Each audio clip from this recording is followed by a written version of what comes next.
Political term కాలంలో అంటే తెలంగాణలో కేసీఆర్ గారు ముఖ్యమంత్రిగా ఉన్నారు, ఆంధ్రాలో జగన్మోహన్ రెడ్డి గారు ముఖ్యమంత్రిగా ఉన్నారు.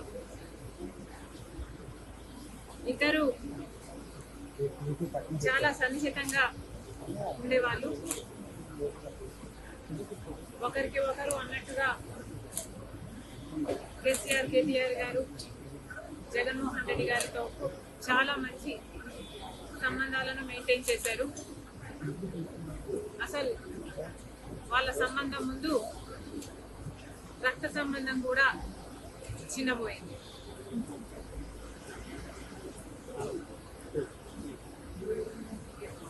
తెలంగాణలో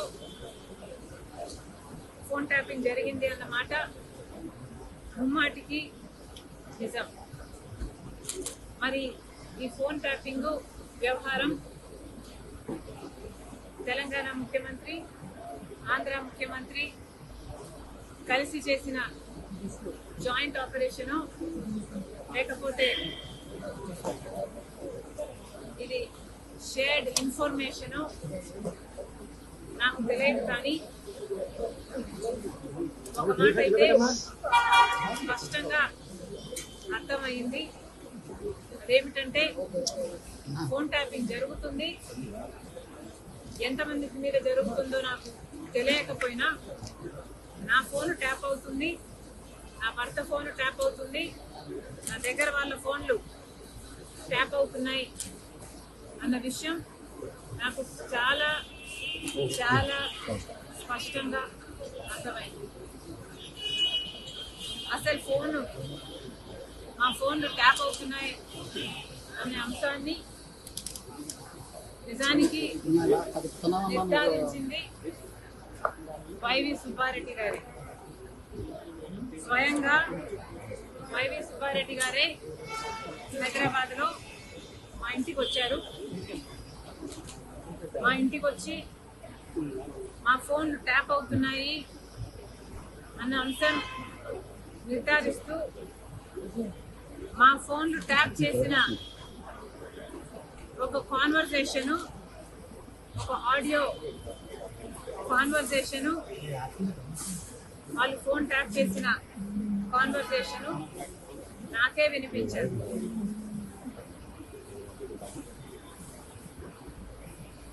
మరి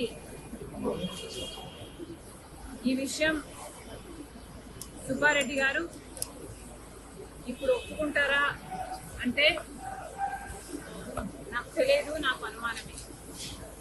ఎందుకంటే జగన్మోహన్ రెడ్డి గారు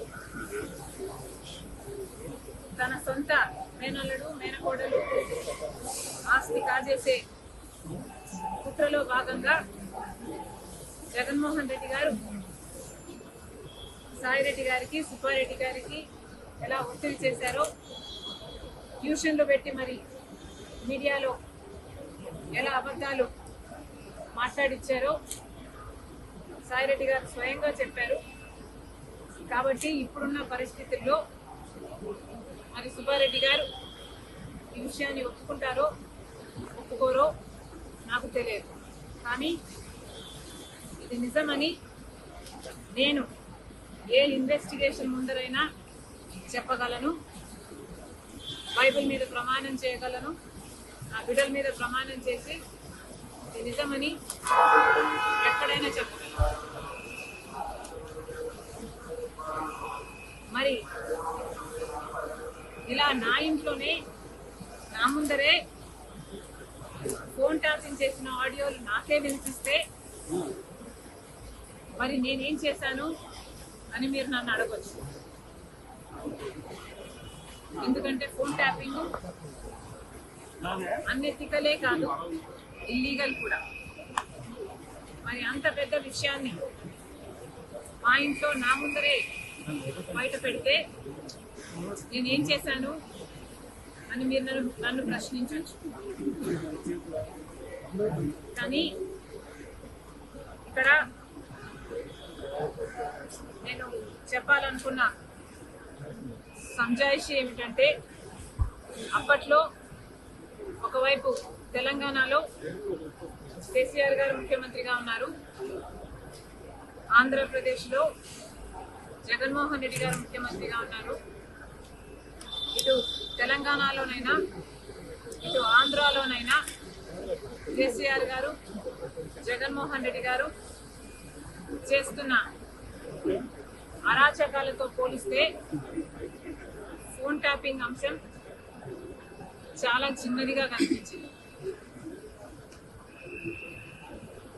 ఒకవైపు జగన్మోహన్ రెడ్డి గారికి నేను తోడబుట్టిన చెల్లెలిని, ఆ విషయం కూడా మర్చిపోయి రాజశేఖర రెడ్డి గారి బిడ్డనని మర్చిపోయి జగన్మోహన్ రెడ్డి గారు నేను రాజకీయంగా ఆర్థికంగా ఎదగకూడదు అన్న ఉద్దేశంలో నన్ను ఎలాగైనా సరే నా భవిష్యత్తును పాతి పెట్టాలి అన్న ఉద్దేశంతో ఎన్నో చేశారు. అందులో భాగం ఫోన్ ట్యాపింగ్లు అయితేనేమి, నా మీద నిఘా పెట్టడం అయితేనేమి, నేను మాట్లాడుతున్న వాళ్ళని ట్రాక్ చేయడం అయితేనేమి, నాకు రాజకీయంగా బలమయ్యే వాళ్ళని లేక నాకు సపోర్ట్ చేసే వాళ్ళని బెదిరించడం అయితేనేమి, ఇలాంటివి ఎన్నో చేశారు. అందులో భాగంగానే ఈ ఫోన్ ట్యాపింగ్ కూడా చేశారు. నన్ను ఎలాగైనా సరే నా భవిష్యత్తును పాతి పెట్టాలి అన్న ఉద్దేశంతో ఎన్నో చేశారు.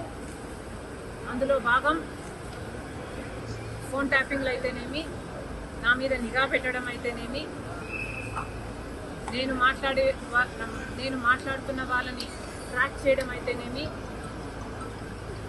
నాకు రాజకీయంగా బలమయ్యే వాళ్ళని లేక నాకు సపోర్ట్ చేసే వాళ్ళని బెదిరించడం అయితేనేమి, ఇలాంటివి ఎన్నో చేశారు. అందులో భాగంగానే ఈ ఫోన్ ట్యాపింగ్ కూడా చేశారు. జగన్మోహన్ రెడ్డి గారు నా మీద చేసిన అత్యాచారాలలో ఫోన్ ట్యాపింగ్ అనేది చాలా చిన్నది. అసలు నేను ఊపిరి తీసుకోవడమే కష్టం చేశారు జగన్మోహన్ రెడ్డి గారు.